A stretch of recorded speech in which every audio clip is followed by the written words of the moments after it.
আমি একদম খুব নর্মাল একটা পোস্ট, আমার শাশুড়ি বসে আছে একদিকে আর আমি অনেকগুলো মামের বোতল চোঙার মধ্যে দিয়ে তরল দুধ ঢালছি। আমার প্রোফাইলে দিলাম, কয়েকটা মেয়ে গ্রুপে দিলাম। ছবিটা এরকমই ছিল এবং এই ছবিটার পরে আমি পজিটিভ নেগেটিভ অনেক রিয়াকশন পেয়েছি। আমার ক্লোজ সারাউন্ডিংস এর মধ্যে আমার মাকে শুনতে হয়েছে ডবল এম এ করে লাভ কি, মেয়ে তো দিন শেষে মুদির দোকানদার হচ্ছে।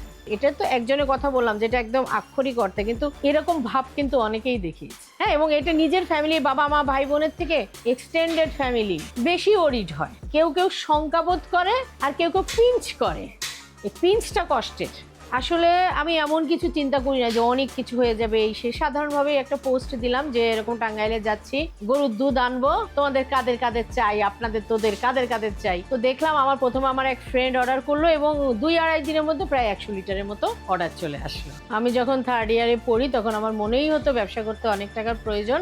এজন্য তখন আমি ভেবেছিলাম যে 10-12 বছর চাকরি করব, কিন্তু আমি একটা শক্ত ভিতালা একটা কর্মসংস্থানের জায়গা তৈরি করব।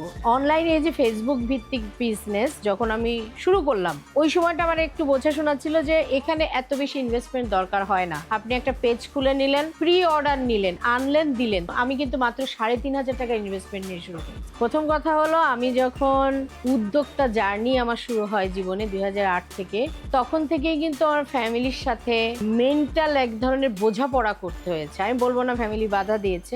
আমি আমার মাকে বলেছিলাম, না হয় আমার বড় গাড়ি হবে না, বাড়ি হবে না, কিন্তু আমি এটা বলতে চাই না আমার যেটা ইচ্ছা ছিল সেটার জন্য আমি একটুও খাটি নাই, সময় দিই নাই। আমাদের এখন কিন্তু আমরা হাইপ যদি বলেন, আমরা পিঠা দিয়ে হাই, মানে আমি কনফিডেন্টের সাথে বলতে পারি অনলাইনে পিঠাতে আমাকে কেউ বিট দিতে পারে।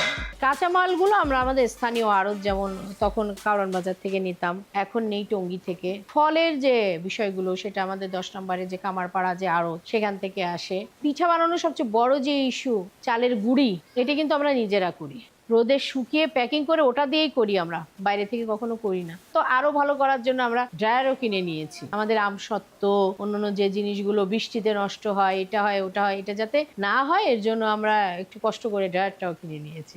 আমসত্ত্ব এমন একটা জিনিস যে একটু পানি লাগলে ও আর ভালো করা যায়। ট্র্যাডিশনাল পদ্ধতিতে করলে যেটা হয় যে আচার যে মজানো ব্যাপারটা, যেমন এইখানে কিন্তু জাস্ট আমরা আনছি, অনেক রোদ হয়, এই আচারটা কিন্তু কমপ্লিট হওয়ার পরেও কিন্তু আমরা মাসে একবার করে রোদ দিই। তেলে ভেসে আছে, এই যে তেলে ভেসে থাকলো, এইটাতে কখনো আর ফাঙ্গাস পড়বে না। কিন্তু যখনই এর তেলটা উপর থেকে চলে যাবে, অনেকে আমরা হয় না আচার খেতে খেতে তেলটা খেয়ে ফেলি, তখন কিন্তু এটা ফাঙ্গাস পড়বে, কারণ এটাতে প্রিজারভেটিভ দেওয়া নেই, তেলই প্রিজারভেটিভ এখানে।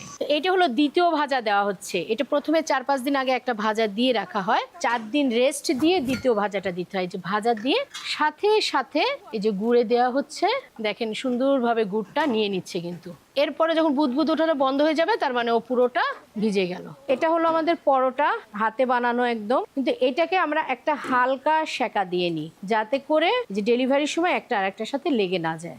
এরপরে এটা ঠান্ডা হয়ে প্যাকিং হয়ে কাস্টমারের কাছে চলে। এই যে আমাদের বাগানের, নিজস্ব বাগানের যে আম, সেটা থেকে আমাদের ড্রায়ারে আমরা এই চিপসটা করেছি। এটা মচমচে, আমটা যখন হালকা পাকা থাকে সে অবস্থায় কিন্তু এটা করতে হয়। এটা হলো কাঁঠাল।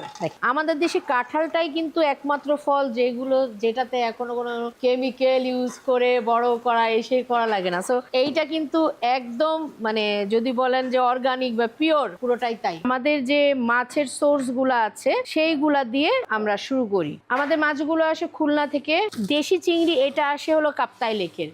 আমাদের বাগদা চিংড়ি, গলদা চিংড়ি, এই জিনিসগুলো খুলনা থেকে আসে। এবং বরিশালের নদীর মাছ আসে, মেঘনা নদীর বড় বড় রুই, কাতল, এগুলোও আসে।